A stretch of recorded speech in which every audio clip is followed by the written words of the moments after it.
대법원에서 아마 파기돼지고 일반 사건이 아니라 전 국민의 관심사가 파기돼졌고 본인이 판결이 잘못됐다 하면 더 이상 법원에 남아 있기가 어려울 겁니다. 아니 계속 제가 얘기하지만 법이라는 게 내가 전문적인 지식도 없고 국민들이 얼마나 알겠어요. 그러나 법은 도덕과 양심, 상식의 최소한이거든.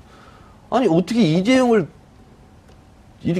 집행유예로 풀어주나? 그것도 3.5 법칙도 적용도 안 했어. 그렇죠. 0.6, 0.5. 그러면서 했던 얘기들이 다 무슨 개그 콘서트 대본에나 나온 듯한 그런 판결문이잖아요. 그래서 그걸 보면서 그분 얼굴을 제가 유심히 봤어요. 네. 그 얼굴을 봤는데 이분은 이재용을 풀어주기 위해서 이재용 엄마 아빠도 못하는 짓을 했다. 이런 생각이 들더라고요. 그 사실 얼굴보다는 판결문을 보면 더 가관이에요. 항소심 판결문을 얼굴도 보면 판결문하고 비슷하더라고. 판결문은 저희들은 아니 어떻게 이렇게 지금 얼굴이 두꺼울 수가 있을까? 이거 말이 안 되는. 직업상 예. 판결문을 제일 우선적으로 보는 건데 판결문을 보면 양형이유에 보통 길어야 2페이지거든요. 네. 예. 이재용 판결문에 보면 이재용을 집행유예하는 이유에 대해서 몇 페이지, 수페이지를 써놨단 그렇죠. 말이에요. 그러면서 이게 판사가 쓰는 판결문이 아니라 변호인이 쓰는 의견서, 양형에 대한 의견서라는 느낌을 지울 수가 없었어요. 지금 변호사를 지금 모독하고 있는 거예요? 같은 변호사? 아니, 이제 변호사는 직업상 피고인의 양형을 이렇게 이런 점 고려를 해서 그 양형을 최대한 선처를 해야 된다는 주장을 할 수밖에 없는데 그 중에 사실 그것이 타당하다 하더라도 몇 줄에 채택하는 건 몇 줄에 그치거든요. 근데 주줄이 다 써놨다고. 나 이 부분 깜짝 놀랐어요. 이 부분은 아마 지금 이재화 변호사님 말씀하신 부분이 이 부분인 것 같아요. 그 양형 이유라는 게 뭐냐면 왜 이런 형을 선고하는지 판결문에 쓰는 그 부분인데 거기에 보면 이재용 피고인 부분에 대해서 이 쓰기를 박 전 대통령의 질책과 요구의 강도가 어떠하였는지 짐작할 수 있다라는 문구가 나오거든요. 왜 짐작을 하고 재판을 하나? 아니 안종범 수첩을 이번에 또 증거로 인정을 했잖아요. 네네. 김세훈 1심 부장 판사는 또 정영식 판사는 그것을 이제 탄핵을 했단 말이죠. 그래서 뭐 우리 이정열 판사가 다른 방송에 나와서 뭐 전문 증거 뭐 여러 가지 전문 용어를 동원해서 다 하던데 저는 그런 것은 그걸 떠나서 대통령이 부르고 받아 적는 거예요. 그 받아 적기도 바빠요. 말하는데 그 글쓰기 속도하고 말이 더 빠르죠. 근데 그 속에서 자기의 상상을 동원해가지고 자기의 의지와 자기의 무슨 뭐 기획과 뭐 이런 것을 쓸 수는 없는 거거든. 그렇죠. 상식적으로 기자들도 대통령 기자회견다 받아 적으면 줄임말은 쓰기는 하는데 그대로 다 쓰지 자기 생각은 나중에 붙이는 거 아니에요. 기사를 쓰고 나서. 그렇죠. 근데 그걸 엄연히 거기 다 나와 있잖아요. 대통령이 지시하고 뭐 하고 뭐 만나는 거 주선하고 다 나와 있는데 그걸 증거로 인정 안 하면 봐주려고 하지 않으면 난 다른 의도는 없다고 봐요. 그게 이제 좀 전문적인데 두 사람이 이야기하는 걸 제3자가 기재를 하면 이게 전형적인 전문 증거에서 그 사람 그 증거 능력을 인정을 못하는 건 맞아요. 전에 들은 것을 전문이라고 그러죠. 들은 이야기라는 거예요.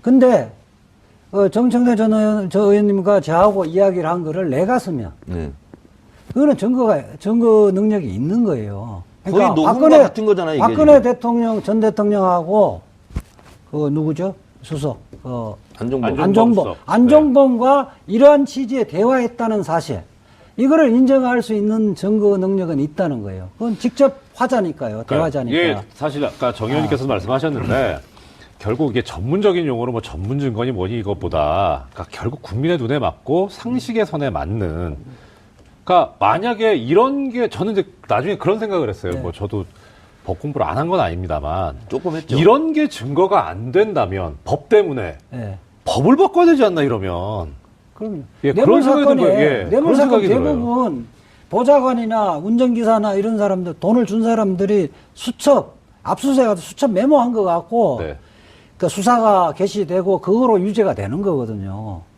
그 부분은 지금까지 했던 수많은 수십만 건의 재판 자체를 재심해야 되는 거죠. 그래서 나는 이번에 그 증거 능력을 배척하는 걸 보면서 저희 학생운동 할 때 있잖아요. 내가 안 한 것도 자기들이 상상해서 써가지고 막 증거로 쓰거든.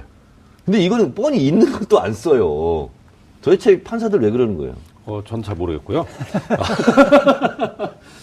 이번에 저기 오늘 원래 최순실 피고인 판결 얘기를 하기로 이렇게 돼 있는데 하다 보니까 비교가 안 될 수가 없어서 결국은 다시 이제 이재용 피고인 항소심 재판으로 돌아가고 있는데 뭐 기왕 얘기가 나왔으니까 이제 지금 의도하지 않게 지금 두 가지를 지금 다뤘습니다. 두 개가 다른 점이 하나는 한쪽에선 증거 능력을 안종범 업무수첩의 증거 능력을 인정을 항소심에서 안 했었는데 이번에 인정을 했다는 거. 그다음에 또 하나는 말의 소유권을 항소심 판결에서는 삼성 쪽에 있다고 봤는데 이번에는 최순실 쪽에 있다고 본 뇌물이다. 이렇게 해가지고 두 가지 지금 주제를 다뤄봤습니다. 그리고 형량까지 이제 얘기가 됐었고요. 자, 그러면 결국 이제 앞으로 전망을 해봐야 될 텐데 이제 이재용 피고인 같은 경우에는 상고심 대법원밖에 안 남아 있거든요.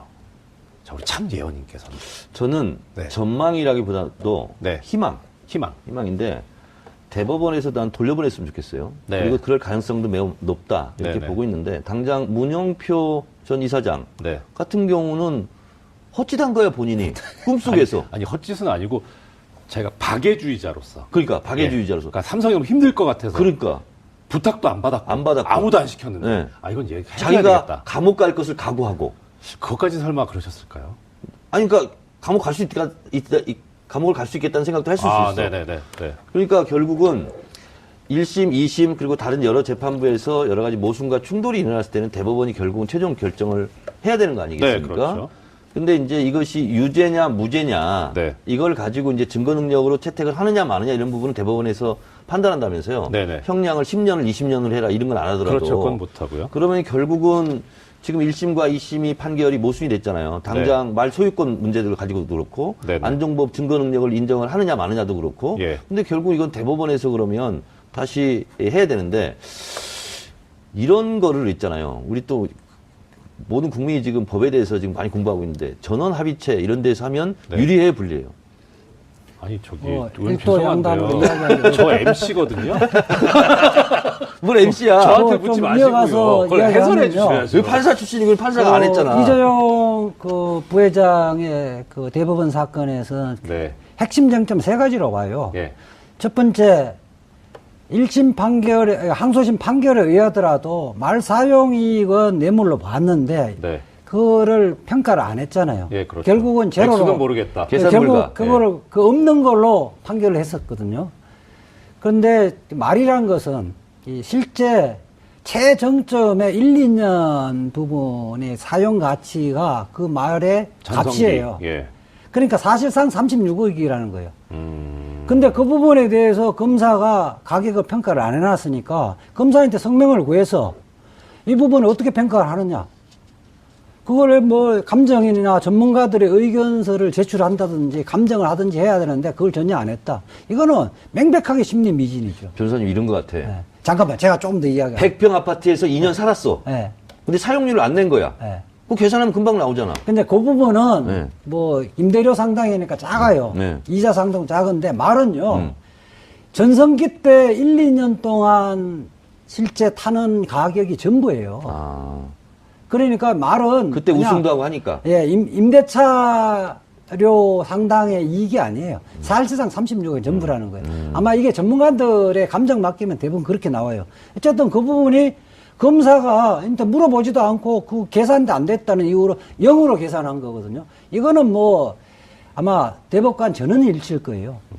두 번째는 안종범 수첩은 정영식 부장의 판결이 지금까지 종래 판결에 배치되는 거예요. 그렇죠. 이 부분은 이거는 뭐 이론의 여지가 없어요. 그다음에 세 번째 재산국외 도피에서 고의 범죄의 의도가 있었는지 여부도 지금까지 판례하고 다른 판결을 했거든요. 뇌물 받을 사람이 외국에 있었기 때문에 어쩔 수 없이 외국으로 전달해 줬다. 이거 고려 안 하거든요. 그럼 이 3가지 점은 저는 종전 판결하고 다르기 때문에 저는 보수 진보를 떠나서 재판관들이 전원 일치해서 파기할 것이다. 아울러 다른 재판하고 모순 저촉되는 부분들이 사실은 정형식 판결에서 집약되어 있거든요. 이거를 고치지 않으면 네. 그 국민들의 법감정뿐만 아니라 재판의 통일 이걸 해치기 때문에 불가피하게 파기할 것이다. 예. 따라서 정형식 부장은 이재용 재판을 도와주려고 형량을 집행유예를 했는데 네. 원세훈 재판에 예. 복사판이 될 것이다. 복사판이다. 혹 때려다 혹 붙였다. 네. 원래 징역 좀 살다가 쉬었다가 다시 징역 살려면 꼽징역이라고 그러잖아요. 어렵습니다. 추가 뜨는 어렵죠. 것도 어렵고 네. 제가 살아봐서 아는데 네. 그리고 이재호에서 내가 한 가지 질문이 네. 있는데 네. 정형식 판사같이 네. 이렇게 말도 되지 않는 재판을 했어요. 네. 그럼 법원 자체에서 징계를 하거나 아니면 옷을 벗게 하거나 그런 거 있어요 없어요? 그거는 현재는 없는데 국민들의 감정은 지금 그거거든. 인사권자의 주관적 고려에는 고려될 수 있겠죠. 그런데 본인은요, 내가 생각할 때, 겉으로는 조선일보하고 인터뷰할 때는 양심에 따라서 했다는데 스스로가 비양심적으로 생각을 해서 오래 법관 생활을 하기는 어려울 것 같아요. 오래 하실 것 같은데. 저는 못할 것 같아요. 저는 그게 좀 부끄럽다고 할까? 그게 그런 이정열 생각이- 판사는 그때 왜 잘린 거죠? 저는 저기 이슈파이터 대타 진행을 하기 위해서 나왔습니다. 아니 이정열 그래서 판사 그만뒀죠? 같은 사람도 네. 뭐 그만둘 수밖에 없는 이런 거잖아요. 근데 정반대에서 예. 사고를 친 거잖아요 지금. 대법원에서 아마 파기돼지고 네. 일반 사건이 아니라 전 국민의 관심사가 파기돼졌고 본인이 판결이 잘못됐다고 하면 더 이상 법원에 남아 있기가 어려울 겁니다. 그런 저기 그 양식이 있으면 이런 판결을 하지도 않았을 거라고 저는 또 그렇게 생각해요. 네. 그런 생각도 할 수 있겠네요. 아까 제가 이제 근데 어떤 우리가 생각이 들었냐. 희망을 해야 되겠네. 원세훈처럼 네. 파기환송 당해가지고 다시 얹어가지고 얹어서. 또 꼽징역을 사는 걸로 네. 이재용. 뭐 그렇게 될 거예요. 그래서 생각을 예언과 희망이 네. 섞여 있었다. 근데 그러니까 제가 이제 하나 그 정영식 부장 입장에서 생각을 해보면 잘 알아요? 전혀 모릅니다. 아 몰라요? 네. 자기가 선고를 한 판결, 그러니까 네. 그분 저기 조선일보 인터뷰하면서 뭐라 그랬냐면 법리상으로 너무나 명확했다 이런 얘기를 했었거든요. 근데 그 명확하다는 법리를 일주일 만에 하금식 판사가 다른 판결로 깨버렸잖아요. 되게 부끄러울 것 같아요. 그러니까 이게 네. 고등법원 판결이 유사 사건에서 있으면 하급심 판사는 혹시 내가 평소에 생각이 잘못된 게 아닌가 하면서 네. 대체적으로 따라가는 경향이 있는데 이거는 김세준 부장은 이거 도저히 아무리 생각해도 말이 안 된다고 생각하니까 자기 소신대로 판결을 한 거거든요. 그러니까 정영식 부장은 일면만 생각한 것 같아요. 내가 이렇게 판결을 하면 다른 사람들 어떤 비판을 하겠지라는 생각을 못 한 것 같아요. 이재용을 봐줘야 되겠다는 생각이 너무 강해서 다른 고려를 못 했던 거죠. 우리 서울법대 나오고 우수한 성적으로 법관이 됐던 사람이 그러니까 점검물인 서면이라든지 아까 안종범 수첩에 예, 점검 능력이 네. 간접 증거로서 있다는 걸 네. 모를 리가 없거든요. 그 변호사님 어려워집니다. 모를 리가 없잖아요. 예. 모를 리가 없고 간접 증거 이런 말 하지 마시고요. 모를 리가 네. 없고 정황 증거로서 증거 능력이 있다. 네. 하는 거는 모를 리가 없고 실질적으로 형사재판에서 형식적 소유권에 따라서 유무죄를 결정하는 것이 아니라 실질적으로 소유권 행사를 누가 했느냐를 갖고 판단한다는 것이 수백 개, 수천 개의 대법원 판례가 있다는 걸 모를 리가 없거든요. 순간 망각하고 저도 너무 모를 봐주려는 리가 의욕 없다고 때문에. 예, 그 진단이 저는 정확하다고 생각이 됩니다. 봐주려고 하다 보니까 눈이 네. 감겼다. 그렇죠. 그냥. 네. 자, 그럼 이제 마지막 네. 이제 질문. 자, 뭐 솔직히 이재용 피고인이 상고심에서 어떤 재판을 받게 될 것인가 이것도 하나의 관심이지만 네. 역시 스타는 맨 마지막에 나타나잖아요. 네. 박근혜 전 대통령은 어떻게 될 것인가? 저는 뭐 어제 예언했습니다. 네. 무기 이상. 무기징역. 네. 근거는 아니, 최순실이 20년이면 뭐 30년을 때리겠어요, 40년을 때리겠어요. 그냥 무기 때리는 거지. 이 변호사님 어떠세요? 저는 25년 정도 생각을 예. 하는데요. 네. 일단 국민이 권력을 준 것은 박근혜니까 예. 최순실이 날뛰고 설치고 하는 것들을 박근혜 때문에 가능했던 거고요. 그런 죄지로는 무기징역도 선고를 할 수 있는데 박근혜 전 대통령에게는 추가 기소 사건이 또 있어요. 네, 특활비. 예. 특활비가 있는데 그 룸을 좀 남겨놔야 되지 않겠어요? 그것도 10년 이상의 형은 선고되질 텐데 저는 무기보다는요 25년 선고되지고 추가적으로 10년 하면 형식상으로는 무기보다 가벼운 형이지만 실질적으로는 무거운 형이에요. 제가 무기를 예상한 것은 네. 그냥 감으로 찍은 게 아니라 예. 대법원의 양형 기준을 제가 쭉 살펴봤어요. 근데 감형 요소가 없더라고요. 감경 요소가 없어요. 반성도 안 하죠. 그리고 이제 직접 최고 권력자 대통령이었고. 전과가 없을걸요? 아, 근데 태도도 또 불량해. 불량하죠. 재판정 안 나오고 뭐 그래서. 재판 거부하죠. 아니 발가락 아픈 것도 뭐 고려 요소는 돼요. 그래서 제가 고름 요소죠. 제가 봤을 때는 그냥 상식을 가진 재판정이라면 판사라면 무기를 때리기에도 아무 지장이 없다 이런 생각이 들더라고요. 그러니까 검사는 아마 무기징역을 구형을 할 거고요. 예. 저는 뭐 25년 정도 형을 할 거고 원래 특활비랑 누가 같이 맞는지 나중에 보자고. 예, 특활비랑 같이 기소됐으면 무기징역 선고를 할 거예요.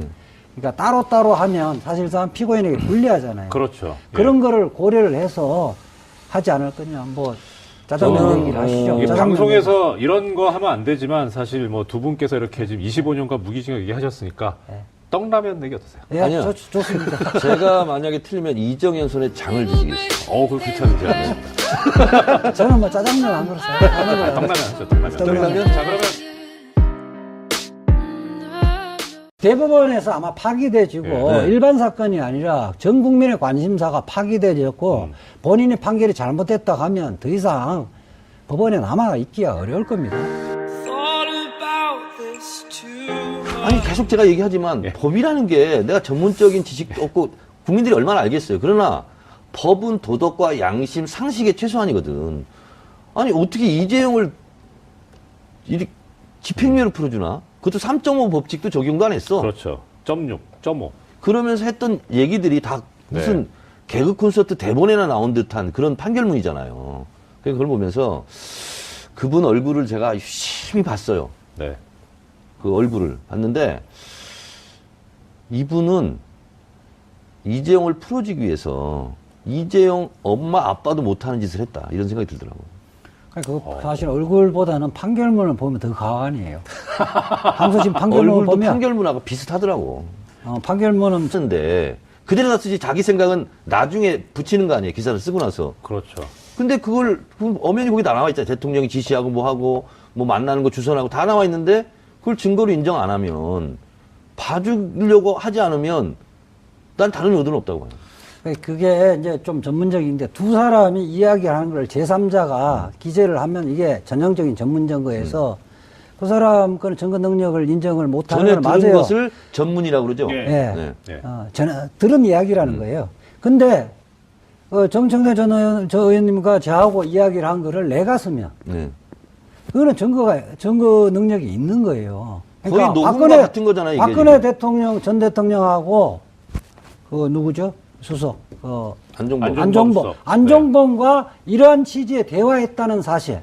이거를 인정할 수 있는 증거 능력은 있다는 거예요. 그건 직접 화자니까요. 대화자니까. 예, 사실 아까 정 의원님께서 말씀하셨는데 결국 이게 전문적인 용어로 본 것 같아요. 그 양형 이유라는 게 뭐냐면 왜 이런 형을 선고하는지 판결문에 쓰는 그 부분인데 거기에 보면 이재용 피고인 부분에 대해서 이 쓰기를 박 전 대통령의 질책과 요구의 강도가 어떠하였는지 짐작할 수 있다라는 문구가 나오거든요. 왜 짐작을 하고 재판을 하나? 아니 안종범 수첩을 이번에 또 증거로 인정을 했잖아요. 네네. 김세훈 1심 부장 판사는 네. 또 정영식 판사는 그것을 이제 탄핵을 했단 말이죠. 네. 그래서 뭐 우리 이정열 판사가 다른 방송에 나와서 뭐 전문 증거 뭐 여러 가지 전문 용어를 동원해서 다 하던데 저는 그런 것은 그걸 떠나서 대통령이 부르고 받아 적는 거예요. 네. 그 받아 적기도 바빠요. 말하는데 그 글쓰기 속도하고 말이 더 빠르죠.